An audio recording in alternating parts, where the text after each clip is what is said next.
আমাদের ছয় নির্বাচনী আসনের ধানের শীষের মনোনীত প্রার্থী আলহাজ মনিরুল চৌধুরী ভাইকে বক্তব্য দেওয়ার জন্য অনুরোধ করছি।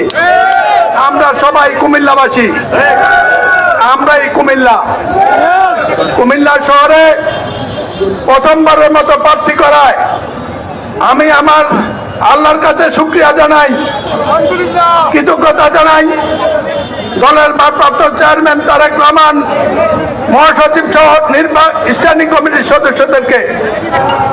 এই মনিরুল চৌধুরী সাহেবকে ধানের শীষ মার্কার সমর্থনে এই কুমিল্লার গণমানুষের যে জোয়ার উঠছে, ইনশাল্লাহ আমরা আগামী নির্বাচনের আগ পর্যন্ত সকলে মাঠে থেকে ধানের শীষ মার্কার প্রার্থী মনিরুল চৌধুরীকে বিজয়ী করবো ইনশাল্লাহ।